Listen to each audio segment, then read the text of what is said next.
আচমকা এমন একটা দিন আসে যে এআই চালিত যন্ত্রগুলো নিজেদের মতন করে চিন্তা করা শুরু করে এবং তারা মানুষদের উপরে আক্রমণ করা শুরু করে।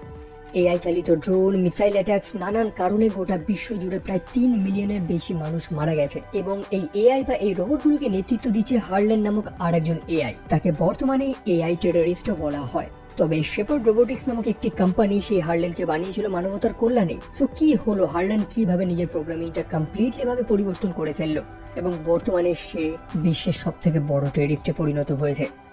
তার কারণে মানুষেরা একত্রিত হয়েছে, একটা সংগঠন বানানো হয়েছে যেটার নাম হচ্ছে ইন্টারন্যাশনাল কোয়ালিশন অফ নেশনস বা ICN, এবং মানুষেরা একত্রিত হয়ে সেই এআইদের এগেনস্টে যুদ্ধ করা শুরু করে।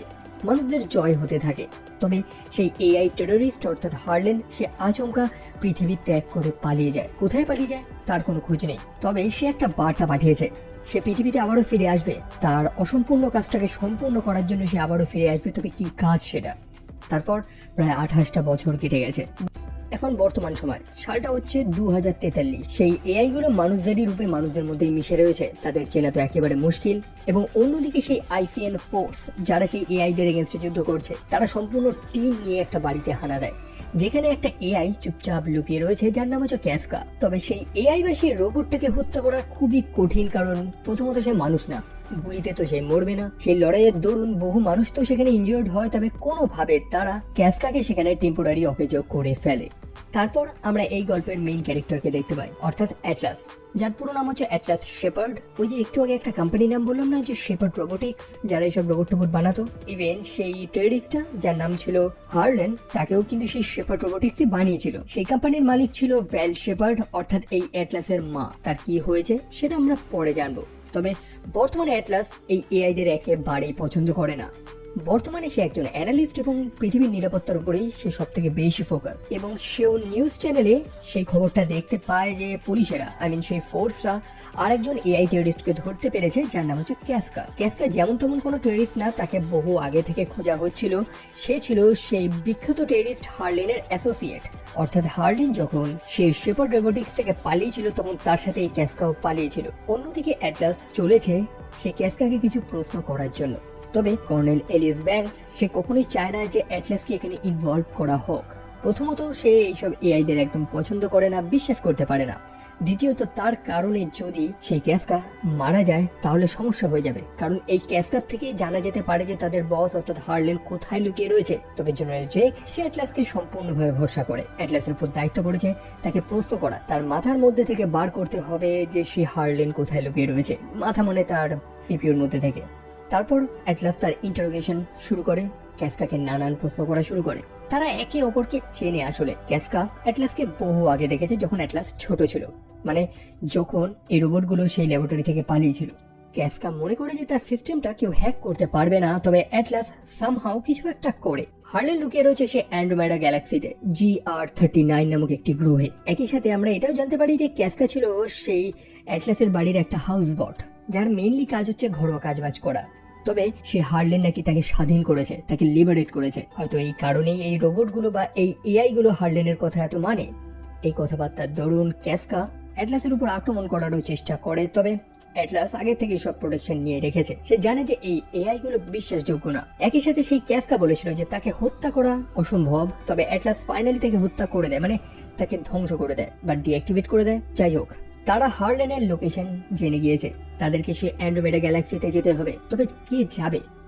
কর্নেল এলিয়াস ব্যাংক সে সম্পূর্ণ প্রস্তুতি নিয়ে রেখেছে, তার কমপ্লিট ফোর্স নিয়ে সে সেখানে হামলা করবে। তবে সেই গ্রহটার ব্যাপারে মানুষরা কিছুই জানে না।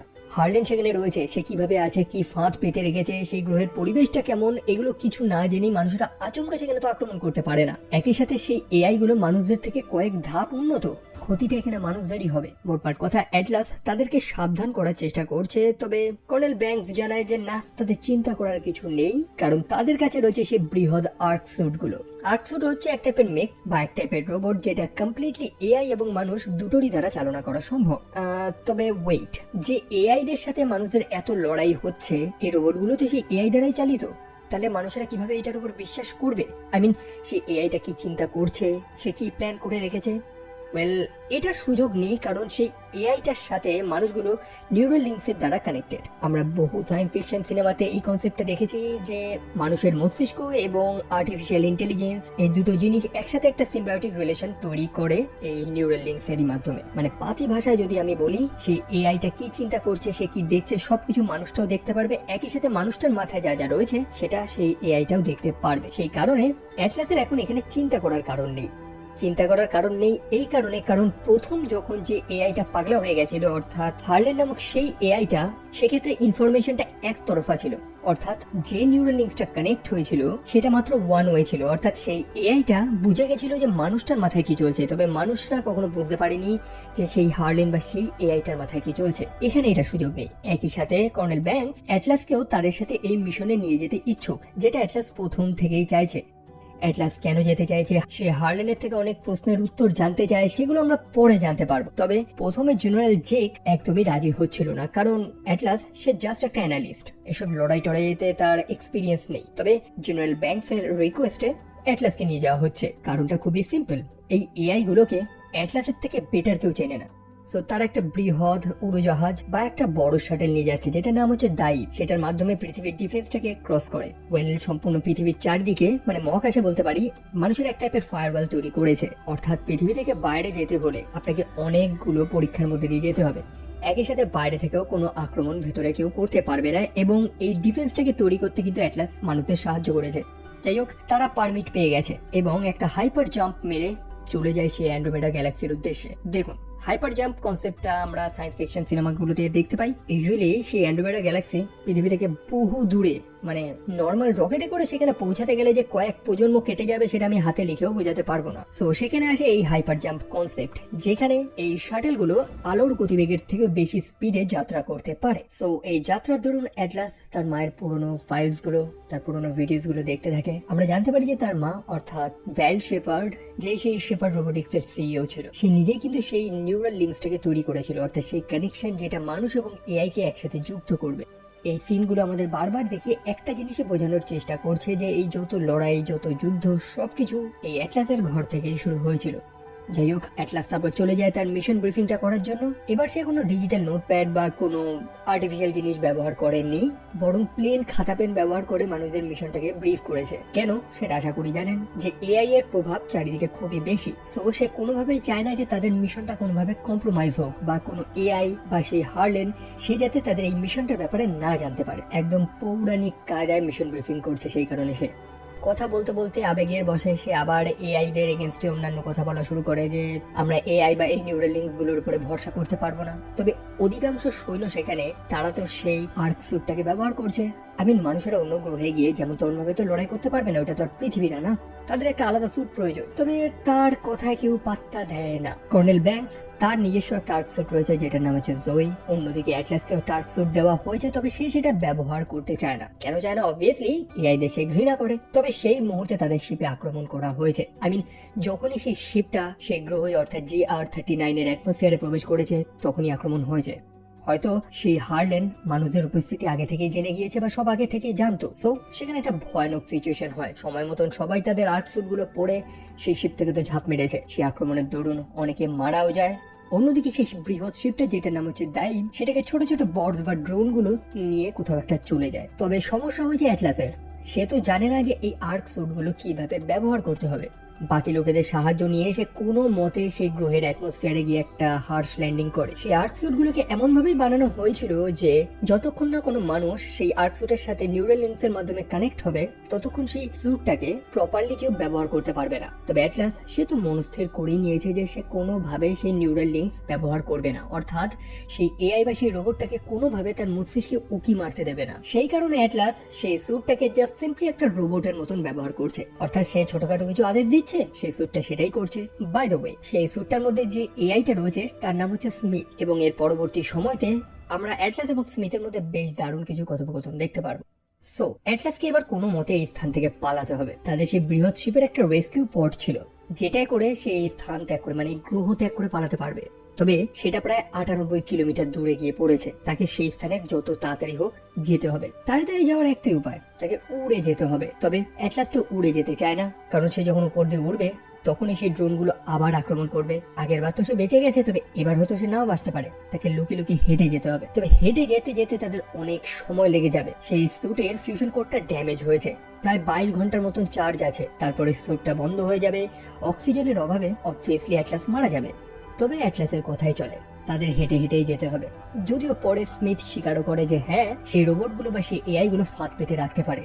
অবশ্যই তাদের উড়ে যাওয়া উচিত ছিল না। এই যাত্রার দরুন স্মিথের ক্যারেক্টারটা আমরা জানতে পারি। স্মিথ বলতে সেই এআইটা, যে খুব তাড়াতাড়ি মানুষদের ইমোশন, মানুষদের কথা বলার ধরন, তাদের হিউমার গুলো খুব তাড়াতাড়ি অ্যাডাপ্ট করে নেয়। অর্থাৎ সে জানে যে কোন সিচুয়েশনে কি বলতে হবে, কোন সিচুয়েশনে কি করতে হবে। সো তারা পর্যায়ের কাছাকাছি গিয়ে পৌঁছায়, যেখানে গিয়ে দেখতে পায় যে বহু সৈন্য মারা গিয়েছে। অর্থাৎ অ্যাটলাসের সঙ্গীরা কেউ গুলি খেয়ে মরেছে, কেউ উপর থেকে ক্র্যাশ ল্যান্ডিং হয়ে মারা গেছে। একই সাথে কর্নেল ব্যাংকসের যে সেই আর্ট স্যুটটা ছিল, যার নাম হচ্ছে জয়ী, সেটাও সেখানে পড়ে রয়েছে, তবে কর্নেল ব্যাংকস সেখানে নেই। অ্যাটলাস তখন একটা ভালো কাজ করে, প্রতিটা মৃত সৈন্যদের ডগ ট্যাগ গুলো গ্যাদার করতে থাকে, জোগাড় করতে থাকে, যেটাকে সে তাদের পরিবারের কাছে ফিরিয়ে দেবে। তবে এরই মধ্যে স্মিথ কিছু মুভমেন্ট লক্ষ্য করতে পারে, কেউ না কেউ তো সেখানে আছে, এবং অ্যাটলাস দেখতে পায় যে সেই ক্যাসকা সেখানে রয়েছে, যাকে সে পৃথিবীতে তো হত্যা করে ফেলেছে। তবে সে রিয়েলাইজ করে যে হয়তো হারলেন ক্যাসকার মতনই এরকম বহু রোবট দিয়ে তৈরি করেছে, হতে পারে ক্যাসকার মতন সম্পূর্ণ একটা আর্মি রয়েছে তার কাছে। এবং পরে অ্যাটলাস বুঝতে পারে যে সে আউট নাম্বার হয়ে গেছে, সেই এআই রোবট গুলো তাকে চারিদিক দিয়ে ঘিরে ফেলেছে। বেচারি সেখান থেকে পালানোর চেষ্টা করে, তবে একার পক্ষে তো তার সেই লড়াই করাটা সম্ভব না। ওয়েল, সেই স্মিথের থেকে অ্যাটলাস শুনেছিল যে সেই রোবটটার মধ্যে একটা অস্ত্র রয়েছে, যেটার নাম হচ্ছে আয়ন বোম, যেটাকে ব্যবহার করাটাই সেই মুহূর্তে একদমই রিকমেন্ডেড না। মানে স্মিথ তাকে বলেছে যে সেটা ব্যবহার করতে না, তবে যেহেতু অ্যাটলাস এতটা ভয় পেয়ে গিয়েছে এবং সে আদেশ করে বলে স্মিথ সেখানে সেই আয়ন বোমটাকে বিস্ফোরণ করায়। তবে সেই বিস্ফোরণের দরুন সেই মাটিটা সম্পূর্ণভাবে ধসে যায়, সেখানে একটা সিঙ্কহোল তৈরি হয় এবং সে মাটির তলায় গিয়ে ধসে পড়ে। এবং স্মিথ তাকে এইটাই তো প্রথমে বোঝানোর চেষ্টা করছিল যে সেখানে কেন আয়ন বোমটা ব্যবহার করা উচিত ছিল না, কারণ সেই সম্পূর্ণ স্থানটা এক টাইপের হলো, মাটিটা ফাঁপা।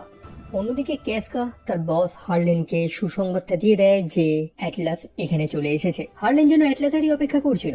যাই হোক, সে হারলেন কর্নেল ব্যাংকসকে জ্যান্ত ধরেছে এবং তার উপর টর্চার করছে। কর্নেল ব্যাংকস এমন কিছু একটা জানে বা তার কাছে এমন একটা তথ্য রয়েছে যেটা হারলেনের প্রয়োজন, এবং সেটা হারলেন তার শরীর থেকে বার করে নেবে। তবে কি সেটা? অন্যদিকে অ্যাটলাস কিন্তু আহত, সেই সম্পূর্ণ গ্রাউন্ডটা ধসে পড়ার কারণে তার পাটা ভেঙে গেছে, পায়ের হাড়টা ডিসপ্লেসড হয়ে গেছে। তার ইমিডিয়েট চিকিৎসা করা হয়, যদিও সেটা খুবই পেইনফুল ছিল। একই সাথে অ্যাটলাসকে যদি সেখান থেকে জ্যান্ত পালাতে হয়, তাহলে অবশ্যই তাকে সে স্মিথের উপরে ভরসা করতে হবে, তার সাথে সিঙ্ক করতে হবে। সিঙ্ক মানে অ্যাটলাস যাতে সেই নিউরাল লিঙ্কটা ব্যবহার করে, যাতে তাদের মধ্যে একটা বন্ড তৈরি হয়, কানেকশন তৈরি হয়। অ্যাটলাসের কাছে কোনো রাস্তা নেই, তাই অবশেষে সে রাজি হয়ে যায়। তবে সমস্যা হচ্ছে 39% গিয়ে সে সিনটা পজ হয়ে যায়, থেমে যায়। আর তখনই স্মিথ বলে ওঠে শিট। এটা শুনতে পেয়ে অ্যাটলাস একেবারে অবাক যে একটা এআই, একটা রোবট, সে এরকম গালাগালি কেন দিচ্ছে। যাই হোক, যদিও ব্যাপারটা তো আপনাদের একটু আগে বলেছিলাম যে সেই স্মিথ, সেই এআই খুবই স্মার্ট, তাকে যে ব্যবহার করছে তার কথাবার্তার ধরন ইত্যাদি থেকে সে অ্যাডাপ্ট করে। এখন যেহেতু অ্যাটলাস তার কথা বলার মধ্যে বহুবার গালাগালি দিয়ে থাকে, তাই সেখান থেকে স্মিথ অ্যাডাপ্ট করে নিচ্ছে যে কোথায় কোন গালাগালি দেওয়া উচিত। তো সেই সিঙ্কটাকে বা সেই সিঙ্ক্রোনাইজেশনটাকে রিজিউম করার জন্য অ্যাটলাসকে অনেস্টলি অ্যান্সার দিতে হবে। প্রথমবার অ্যাটলাস বহু প্রশ্নের উত্তর দেয়নি, যার কারণে তাদের সিঙ্কটা কমপ্লিট হচ্ছে না। তবে এবার অ্যাটলাস কমপ্লিট উত্তরগুলো দেয়। আসলে স্মিথের জানা প্রয়োজন যে অ্যাটলাস কেন এখানে লড়াই করতে এসেছে। সে তো একটা অ্যানালিস্ট, সে কোনো রেঞ্জার না। একই সাথে সেই ভিলেনটা অর্থাৎ সেই হারলেনের নাম শুনলেই অ্যাটলাসের মনের মধ্যে একটা কিছু পরিবর্তন দেখা যাচ্ছে। সে কি হারলেনকে ঘৃণা করে বা সে কি তাকে ভালোবাসে? কিছু তো একটা ব্যাপার রয়েছে, তাদের মধ্যে কি সম্পর্ক, এইগুলো স্মিথের জানা প্রয়োজন। এবং স্মিথ সেটা ফাইনালি জানতে পেরে যায় অ্যাটলাসের পারমিশনে। অ্যাটলাসের ছোটবেলার স্মৃতির একটা ছোট্ট অংশ আমরা জানতে পারি, যেখানে অ্যাটলাসের মাকে সেই হারলেন, সেও কিন্তু মা বলেই ডাকছে। অ্যাটলাস পরে স্বীকার করে যে সেই হারলেনকে তার মাই বানিয়েছে, এবং এই উত্তরগুলো দেওয়ার ফলে সেই সিঙ্কটা আবার রিজুম করে। এখন সেটা 40% গিয়ে দাঁড়িয়েছে, যার ফলে অ্যাটলাস স্মিথ বা সেই আর্ট স্যুটের সম্পূর্ণ সিস্টেমটাকে ব্যবহার করতে পারবে। মানে এতক্ষণ যেটা হচ্ছিল যে অ্যাটলাস তাকে একটা কাজ করতে বলছে, স্মিথ সেটা না করে দিচ্ছে, তো এই জিনিসটা এখন হবে না। 40% সিঙ্ক কমপ্লিট হয়ে গেছে, এবং যার ফলে অ্যাটলাস এখন সেই জিনিসগুলো দেখছে যেটা সেই রোবটটা দেখতে পাচ্ছে। তার চারপাশের জিনিসগুলো এক হলোগ্রাফিক আকারে তৈরি হয়। বেসিক্যালি সেই সিঙ্কটা হওয়াতে এই রোবটটাকে সে আরো ইজিলি ব্যবহার করতে পারছে। যাই হোক, তাদের এই স্থান থেকে এবার বেরোতে হবে। সেই রেস্কিউ পয়েন্টের দূরত্ব প্রায় এখনো 37 কিলোমিটার মতো, এবং এই যাত্রার দরুন হারলেনের সৈন্যরা হয়তো তাকে খুঁজে পেয়ে যেতেও পারে। তাদের প্রস্তুত থাকতে হবে, অস্ত্র রেডি রাখতে হবে। অ্যাটলাস ভাবছে যে সে থার্মাল মাইন ব্যবহার করবে, সে ভাবছে। তবে স্মিথ সেটা শুনতে পেয়ে গেছে। আর এটাই তো হচ্ছে সিঙ্ক হওয়ার সুবিধা, তাদের একে অপরের মনে কি রয়েছে সেটা তারা জানতে পেরে যাবে। সিঙ্ক প্রায় 60% হয়ে যায়। অ্যাটলাস এখন স্মিথের বা সেই আর্কের সব অস্ত্রগুলো নির্দ্বিধায় ব্যবহার করতে পারবে। সো যেতে যেতে তারা এক টাইপের গাছ দেখতে পায়। অ্যাটলাস হচ্ছে প্রথম মানুষ যে এই গ্রহতে একটা কিছু আবিষ্কার করেছে, একটা গাছ আবিষ্কার করেছে। অবশ্যই তাকে একটা নাম তো দিতে হবে, যেহেতু সেটা একটা গাছ বা একটা প্লান্ট। সে মজা করে সেটার নাম দিয়ে দেয় প্ল্যান্টি, এবং স্মিথ সেটাকে গ্র্যান্ড করে দেয়, সেই গাছটার নাম হয়ে যায় প্ল্যান্টি। তবে সেই হারামজাদা ক্যাসকা সেখানে চলে এসেছে। অ্যাটলাস সেখানে চারিদিকে মাইন্ডফিল্ড ছড়িয়ে রেখেছিল, তবে একটা এআই বা রোবটকে তো অত সহজে হত্যা করা যায় না, তাই না? তবে সে ক্যাসকার মাথার মধ্যে বা তার সিস্টেমের মধ্যে সে একটা ট্রান্সমিটার পেয়েছে, যেটার মাধ্যমে হয়তো সে হার্লেনের সাথে কথা বলে যাচ্ছে। সেটাকে হ্যাক করে তারা জানতে পেরে যাবে যে সেই হার্লেনের বেসটা কোথায়, কোথায় হার্লেন লুকিয়ে রয়েছে। তবে অ্যাটলাসকে আগে তার নিজের জীবনটা তো বাঁচাতে হবে, তাকে সেই রেস্কিউ পড অব্দি যেতে হবে। তবে না, অ্যাটলাস এখন হার্লেনের সেই বেসে যেতে চায়, যেটা অনেকটাই দূরে। আর সেটা নিয়েই স্মিথের মধ্যে আবার তার তর্কাতর্কি লেগে যায়। দেখুন, এই মুহূর্তে স্মিথের ফার্স্ট প্রায়োরিটি হচ্ছে তাদের দুজনকে, অর্থাৎ অ্যাটলাস এবং তার নিজেকে নিরাপদে এখান থেকে বার করা। এখন অ্যাটলাসের যদি মাথা খারাপ হয়ে যায়, সে যদি অসুস্থ হয়ে যায় বা মানসিক অসুস্থ হয়ে যায়, তার দায়িত্বটাও তো স্মিথকেই তো নিতে হবে। অ্যাটলাস জানায় যে না, সে মানসিক অসুস্থ না, বরং তার ফার্স্ট প্রায়োরিটি, তার মেইন মিশন হচ্ছে সেই হার্লেনকে থামানো। সে পৃথিবীতে ফিরতে চায় না, বরং যেভাবে হোক সে হার্লেনকে হত্যা করতে চায়। এই একটাই তো চান্স আছে তাদের কাছে। সে যদি কোনোভাবে হার্লেনের যে বেসটা রয়েছে সেটাকে ট্যাগ করে দিতে পারে, তাহলে পৃথিবীর মানুষেরা জানতে পেরে যাবে যে হার্লেন এক্স্যাক্টলি কোথায় লুকিয়ে রয়েছে। তবে স্মিথ তাকে সেখানে যেতে দেবে না। অ্যাটলাস তখন তার নিউরাল লিঙ্কটা খোলার চেষ্টা করে, তবে স্মিথ সেটাও করতে দিচ্ছে না। যেমনটা জানেন যে তাদের মস্তিষ্ক এখন বেশ কিছুটা কানেক্টেড, অলমোস্ট 80%। তাই হিসাব করে দেখলে অ্যাটলাসের শরীরটাও স্মিথের এখন অনেকটা কন্ট্রোলে। তবে এই জিনিসটা যেন এর আগেও হয়েছে। আমরা ফ্ল্যাশব্যাকের কিছু সিন দেখতে পাই, অ্যাটলাসের মাকে দেখতে পাই, তার হাতে বন্দুক রয়েছে, সেও তার নিউরাল লিঙ্কটা খোলার চেষ্টা করছে। সেখানে হার্লেন উপস্থিত ছিল, তবে কি হয়েছিল সেখানে এক্স্যাক্টলি স্মিথ সত্যটা তো জানতে পারে না যে সেদিন অ্যাকচুয়ালি কি ঘটেছিল। তবে এটা সে জানতে পেরেছে যে অ্যাটলাসের মধ্যে কোনো গ্রিফ নেই, বরং একটা গিল্ট রয়েছে, যেন সে কোনো একটা ভুল করেছিল, যেটার জন্য সে বর্তমানেও পস্তাচ্ছে। তবে আসলে কি ভুল করেছিল সে? যাই হোক, অ্যাটলাসের বহু রিকোয়েস্টে স্মিথ লাস্টে মেনে নেয়। তারা হার্লেনের সেই বেসে যাচ্ছে সেটাকে ট্যাগ করার জন্য। দেখুন, স্মিথও কিন্তু একটা এআই, তবে সে যথেষ্ট স্মার্ট। সে ভালো মতন অ্যাডাপ্ট করছে, সে খারাপ ভালোটাকে অ্যাকসেপ্ট করছে। এমন না যে নিজের মন মর্জি মতন সব ডিসিশন নিচ্ছে। যাত্রার দরুন তাদের মধ্যে জীবন, আত্মা, নানান সিরিয়াস টপিক নিয়ে আলোচনা হচ্ছে। অ্যাটলাস কোনোভাবেই মেনে নিতে ইচ্ছুক না যে স্মিথেরও একটা জীবন রয়েছে, তারও একটা ফিলিংস রয়েছে। আফটার অল সে একটা আর্টিফিশিয়াল ইন্টেলিজেন্স, তার আবার জীবন আত্মা বলে কি? তবে স্মিথও এটা মানতে নারাজ, কারণ সেও সেম ফিল করছে যেটা অ্যাটলাস ফিল করে। এখন একটা জীবনের সংজ্ঞা কি হতে পারে? অ্যাটলাস মনে করে যে যাদের শরীরে চামড়া মাংস রয়েছে, মোটামুটি তাদেরকে আমরা প্রাণী বা জীবন হিসেবে ধরতে পারি। সো তাদের দুজনেরই আলাদা আলাদা থটস রয়েছে, কিন্তু তারা দুজনেই একে অপরকে জীবিত মনে করে। সো এরকম ভাবে যেতে যেতে ফাইনালি তারা হার্লেনের সেই বেসে গিয়ে পৌঁছায়। সেখানে তারা একটা হোমিং বিকন সেট করে দেয়, যাতে পৃথিবী থেকে হার্লেনের এই লোকেশনটা মানুষেরা জানতে পারে। একই সাথে অ্যাটলাস সেখানে তাদের সেই বৃহৎ শিপটা দেখতে পায়, যেটার নাম হচ্ছে দাইব, যেটাকে হার্লেন আটকে রেখে যাওয়া নিজের দখলে করে নিয়েছে। হার্লেন কি করবে সেই বৃহৎ শিপটা নিজের দখলে করে, এটা জানার জন্যই সে আরো সামনে গিয়ে পৌঁছায়। বাট আনফর্চুনেটলি ধরা পড়ে যায়। হার্লেন কোনোভাবে স্মিথের এআইটাকে হ্যাক করে নিয়েছে। তারা সেখান থেকে পালানোর আগেই অ্যাটলাস সেখানে ধরা পড়ে যায়। অন্যদিকে সে পৃথিবীতে জেনারেল জেকের কাছে একটা বার্তা গেছে, সম্ভবত অ্যাটলাস সেই বার্তাটা পাঠিয়েছে। তবে সেই ট্রান্সমিশনটা ক্লিয়ার না, অ্যাটলাস কি বলার চেষ্টা করছে সেটা বোঝা যাচ্ছে না। তবে সে সম্ভবত তাদের সেই শিপটাকে নিয়ে কিছু একটা বলার চেষ্টা করছে, যেটার নাম হচ্ছে দায়। তবে ব্যাপার হচ্ছে প্রায় 32 ঘন্টা হয়ে গেছে সেই শিপটার সাথে তাদের কোনো কমিউনিকেশন নেই। শিপটা কোথায় গুম হয়ে গেছে নাকি সেই গ্রহে ক্র্যাশ করেছে সেটাও তারা জানে না। এখন সেই শিপের মধ্যে যে কার্বন ওয়ারহেডস গুলো রয়েছে, যে অস্ত্রগুলো রয়েছে, সেটা খুবই ডেঞ্জারাস। মানে সেই শিপটা যদি সেই গ্রহে ক্র্যাশ করে, তাহলে সেই অস্ত্রগুলোর জন্য গোটা গ্রহের অর্ধেকটাই ধ্বংস হয়ে যাবে। আর এখানে আর একটা প্রশ্ন আসে যে সেই শিপটাকে যদি হার্লেন ক্যাপচার করে নেয় বা ধরে নেয়, তাহলে তার ভেতরে থাকা সেই অস্ত্রগুলো নিয়ে হার্লেন পৃথিবীর অর্ধেকটা ধ্বংস করে দিতে পারবে। সো ব্যাপারটা তো এখানে সিরিয়াস। জেনারেল জেক বুঝতে পারে যে কিছু তো একটা ঝোল হয়েছে ওখানে। অন্যদিকে অ্যাটলাস তো ধরা পড়ে গেছে এবং সেই হার্লেন, অর্থাৎ সেই এআই টেররিস্ট অ্যাটলাসের মুখোমুখি হয়। আমরা হার্লেনের প্ল্যানটা জানতে পারি। দেখুন, সে একটা এআই, তাকে যেভাবে বানানো হয়েছিল, যে কারণে বানানো হয়েছিল, সে সেটাই করছে, অর্থাৎ পৃথিবীর ভালো করা। এবং সে কোনোভাবে বুঝতে পেরেছে যে মানুষেরাই এই পৃথিবীটাকে ধ্বংস করবে এবং নিজেদের ধ্বংস করবে। সো তার ফার্স্ট পার্টি হয়ে দাঁড়ায় যে আগে মানুষদের আটকাতে হবে।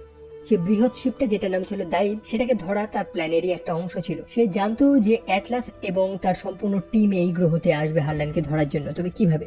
অ্যাকচুয়ালি সেই ক্যাসকার মাথা হ্যাক করে যে অ্যাটলাস হার্লেনের লোকেশনটা জানতে পেরেছিল, আসলে হার্লেন নিজেই চেয়েছিল যে অ্যাটলাস সেটা জানুক, অ্যাটলাস যাতে এখানে আসে। এখন হার্লেনের কাছে সেই বৃহৎ শিপটা রয়েছে, সেই শিপটাকে চালানোর জন্য তাদের একটা কোড প্রয়োজন, যার অর্ধেকটা কর্নেল ব্যাংকসের থেকে সে পেয়ে গেছে এবং বাকি অর্ধেকটা রয়েছে অ্যাটলাসের কাছে। সেই শিপটাকে তারা কন্ট্রোল করতে পারলে তারা ইজিলি পৃথিবীর অ্যাটমসফিয়ারে প্রবেশ করতে পারবে, অর্থাৎ পৃথিবীর বাইরে যে ডিফেন্সটা রয়েছে সেটা তো আর সেই শিপটাকে আটকাবে না। তারপর সেই শিপের মধ্যে থাকা সেই অস্ত্রগুলো দিয়ে সম্পূর্ণ পৃথিবীটাকে সে জ্বালিয়ে দেবে। মানে বেসিক্যালি পৃথিবীর একটা ক্লিনজিং হবে, যে অল্প কিছু মানুষ বেঁচে থাকবে, তারা এআই দের নেতৃত্বেই নতুন করে একটা নতুন দুনিয়া শুরু করবে। সো এই শিপটাই হবে তার একটা ট্রোজান হর্স। মোটামুটি ট্রয়ের গল্পটা তো আশা করি জানেন, যেখানে শত্রুরা সেই কাঠের ঘোড়ায় চেপে লুকিয়ে লুকিয়ে তাদের অপোনেন্টদের সব ডিফেন্স পার করে ভেতরে প্রবেশ করেছিল। হার্লেন এখানে সেটাই করবে। হার্লেন অ্যাটলাসের মাথা থেকে সেই কোটটা বার করেই নেয়। অ্যাটলাসের পাশে সেই আহত কর্নেল ব্যাংকস পড়ে রয়েছে। অ্যাটলাস একদম অসহায়, কারণ সে আর পৃথিবীকে এখন বাঁচাতে পারবে না। একই সাথে তার একমাত্র সঙ্গী এখানে সে স্মিথ, সেও তো আর নেই। তবে কর্নেল ব্যাংকস জানায় যে না, সে আর্টসুটটা তার ব্যাটারি এখনো সম্পূর্ণ শেষ হয়ে যায়নি, যতক্ষণ না তার ফিউশন রিঅ্যাক্টরটা ধ্বংস হয়ে যায়। তবে সেই আর্টটাকে কন্ট্রোল করার জন্য সেই নিউরাল লিঙ্কসের তো প্রয়োজন, যেটা অ্যাটলাসের কাছে এই মুহূর্তে নেই। সেই কারণে কর্নেল ব্যাংকস তার নিজের নিউরাল লিঙ্কসটা অ্যাটলাসকে দিয়ে দেয়, যেটা সাহায্য নিয়ে অ্যাটলাস স্মিথের সাথে কন্ট্যাক্ট করে এবং ফাইনালি স্মিথ রেসপন্স করে। সেই আর্কস্যুটটাকে বা স্মিথের সম্পূর্ণ সাহায্য নেওয়ার জন্য অ্যাটলাসকে অবশ্যই তাদের সিংটাকে 100% করতে হবে এবং ফাইনালি অ্যাটলাস সেটা করে এবং আসল সত্যটা স্মিথ এবং আমরাও জানতে পারি যে অ্যাটলাসের মনে আসলে কি রয়েছে। ঘটনাটা বহু বছর আগে, যখন অ্যাটলাসের মা অর্থাৎ ভ্যাল শেপার্ড হার্লান নামক সেই এআইটা বা সেই রোবটটার উপরে কাজ করছিল।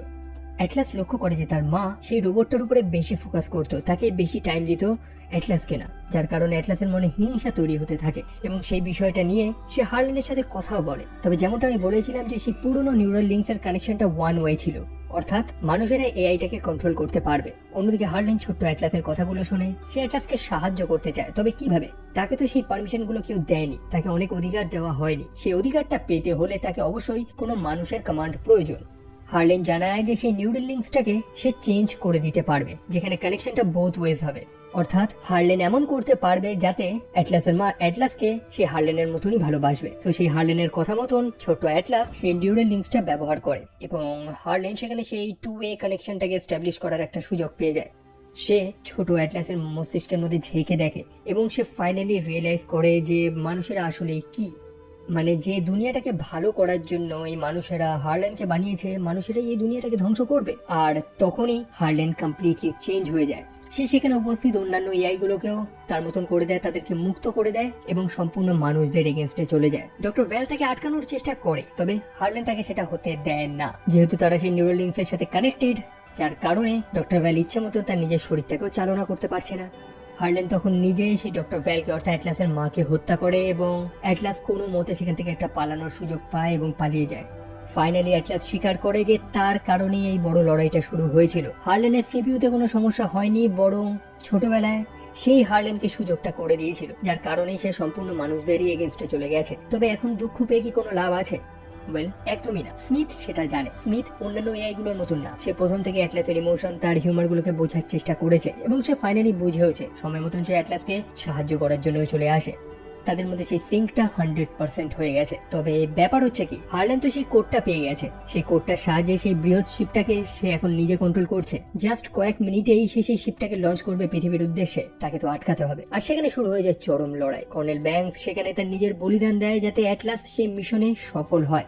অবশেষে সেই শিপটা লঞ্চ হয়ে যায়। অ্যাটলাসের অনেক দেরি হয়ে গেছে। তাদের কাছে এখন একটাই উপায়, সেই শিপটাকে ধ্বংস করে দেওয়া। তবে সেটা ধ্বংস হলে তার ভেতরে থাকা সব অস্ত্রগুলো ধ্বংস হয়ে যাবে, আর যেটা ধ্বংস হলে এই গ্রহটাই প্রায় ধ্বংস হয়ে যাবে। অর্থাৎ স্মিথ এবং অ্যাটলাস তারা প্রত্যেকেই মারা যাবে। স্মিথের কাছে সময় নেই বেশি। সে চেষ্টা করছে সেই অস্ত্রগুলোকে হ্যাক করে ডিঅ্যাক্টিভেট করার, যাতে শিপটা ধ্বংস হলেও সেই অস্ত্রগুলো ধ্বংস না হয়। তবে লাস্টে সময় পেরিয়ে যায়। অ্যাটলাস ফাইনালি সেই শিপটাকে শুট করে দেয়। তবে ততক্ষণে স্মিথ সেই শিপের ওয়েপন্স গুলোকে ডিঅ্যাক্টিভেট করে দিয়েছে, যার ফলে শিপটা সম্পূর্ণ ধ্বংস তো হয়ে যায়, তবে সেই গ্রহের কিছুই হয়নি। সেই দৃশ্য দেখে হার্লেন খুবই রেগে যায়, শুরু করে দেয় সেখানে লড়াই। হার্লেন চমৎকার ফাইট করছে। অবশ্যই সে একটা অ্যাডভান্স এআই। স্মিথ এবং অ্যাটলাস তারা দুজন একত্রিত হয়েও হার্লেনকে তারা কিছু করতে পারছে না। লড়াইয়ের দরুন অ্যাটলাস সে তো প্রায় মারাই গেছিল, তবে স্মিথ কয়েকবার ডিফ্যাব ইউজ করে তাকে পুনর্জীবিত করে দেয়। একই সাথে অ্যাটলাসের যে সেই আর্টস্যুটটা ছিল তার মধ্যে একটা অস্ত্র ছিল যেটা রেজিস্টার্ড ছিল না, মানে সেটা প্রোটোটাইপ, যার কারণে হার্লেন জানতো না যে তার মধ্যে সেই অস্ত্রটা রয়েছে। সেটা হচ্ছে একটা চেস্ট ক্যানন। স্মিথ সময় মতন সেই অস্ত্রটা ব্যবহার করে, যেটা হার্লেনকে যথেষ্ট ড্যামেজ করে। হার্লেন বলতে থাকে যে তুমি আমাকে হত্যা করছো আর একটা এআই এর সাহায্য নিয়ে, মানে স্মিথের সাহায্য নিয়ে। তবে অ্যাটলাস জানে যে সে স্মিথ তার মতন শয়তান না। সে হার্লেনকে সম্পূর্ণভাবে ধ্বংস করে দেয় এবং তার সিপিইউটা খুলে নেয়, যেটাকে সে পৃথিবীতে নিয়ে যাবে, মানে যেটাকে পরীক্ষা নিরীক্ষা করা হবে। তবে অন্যদিকে স্মিথ, তার মধ্যে আর পাওয়ার নেই। অ্যাটলাসের যে ব্রিদিং মাস্ক রয়েছে, মানে তার গলায় দেখবেন একটা মাস্ক পরানো রয়েছে, যেটা সাহায্যে অ্যাটলাস এই গ্রহে শ্বাস প্রশ্বাস নিচ্ছে, সেখানে অক্সিজেন কমে এসছে। এখন স্মিথকে তো নিজের বলিদান দিতে হবে। সে যদি নিজেকে ডিঅ্যাক্টিভেট করে দেয় তাহলে সে আর্কের মধ্যে যে অক্সিজেনটুকুনি রয়েছে সেটা সে অ্যাটলাসের ব্রিদিং মাস্কে পাঠাতে পারবে। তবে অ্যাটলাস সেটা চায় না। সে অবশ্যই প্রথমে স্মিথকে তো পছন্দ করেনি, তবে এই যাত্রার দরুন তার এই অ্যাডভেঞ্চারে সে স্মিথকে পছন্দ করে ফেলেছে। সে বুঝেছে যে না, স্মিথ অন্যান্য এআইদের মতন না। সে চায় না যে স্মিথ চলে যাক বা ধ্বংস হোক, তবে স্মিথ জানে যে তাকে কি করতে হবে। হুটপাট কথা স্মিথ একটা এক্সাম্পল ছেড়ে যায় যে সব এআই সমান হয় না। যেমন আমরা একটা কমন কথা বলি না যে ভাই সব মানুষ সমান হয় না, স্মিথ সেরকমই একটা এক্সাম্পল ছেড়ে দেয় সেখানে। আর তারপর আস্তে আস্তে সকাল হয় এবং সকাল হতে না হতেই পৃথিবী থেকে সব মানুষেরা সেই স্থানে চলে এসেছে অ্যাটলাসকে রেস্কিউ করার জন্য। পরের দিন সকালে জেনারেল জেক অ্যাটলাসের সাথে সাক্ষাৎ করতে এসেছে। তাকে ধন্যবাদ জানায় যে যেসব সৈন্যরা মারা গিয়েছে তাদের ডগ ট্যাগগুলো আনার জন্য। প্রতিটা মৃত সৈন্যের পরিবাররা অ্যাটলাসকে ধন্যবাদ জানিয়েছে। একই সাথে সে অ্যাটলাসের জন্য একটা গিফটও এনেছে। মনে আছে সেই গ্রহে অ্যাটলাস একটা গাছ আবিষ্কার করেছিল, যেটার নাম দিয়েছিল সে প্ল্যান্টি। জেনারেল জেক সেটাই এনেছে অ্যাটলাসকে উপহার দেওয়ার জন্য। আর এগুলো দেখেই অ্যাটলাসের সেই স্মিথের কথা মনে আসতে থাকে। স্মিথই তো অ্যাটলাসের কথা শুনে গাছটার নাম রেখেছিল প্ল্যান্টি এবং সেই গাছটাকে সংরক্ষণ করে রেখেছিল তার নিজের বডিতে। বর্তমানে অ্যাটলাস সম্পূর্ণ চেঞ্জ হয়ে গেছে। তার একটা স্বপ্ন ছিল যে সে রেঞ্জার হবে এবং বর্তমানে সে একটা রেঞ্জার হয়ে কাজ করছে। তার নিজস্ব একটা মিক্স স্যুট রয়েছে, একটা আর্ট স্যুট, যেটাকে সে তার নিজের মতন করে আপগ্রেড করিয়েছে। তবে সেই স্যুটটার মধ্যে যে এআইটা ছিল তার ভয়েসটা অ্যাটলাস ভালোই চেনে। এটা হুবহু স্মিথের মতন। এখন অ্যাটলাস ভাবছে যে হয়তো অন্যান্য আর্ট স্যুট গুলোতে ঠিক একই ডিফল্ট ভয়েস রয়েছে, তবে না, এই এআইটা অনেক কিছুই জানে যেটা সেই স্মিথ জানতো। এবং অবশেষে অ্যাটলাস এবং আমরা রিয়েলাইজ করি যে সামহাউ স্মিথের যে প্রোগ্রামটা ছিল সেটা হয়তো সার্ভাইভ করে গিয়েছে এবং সেখানে উপস্থিত মানুষগুলো অ্যাটলাসের এই নতুন স্যুটের মধ্যেই স্মিথের প্রোগ্রামটা ইনস্টল করেছে। এই ছিল সিনেমা।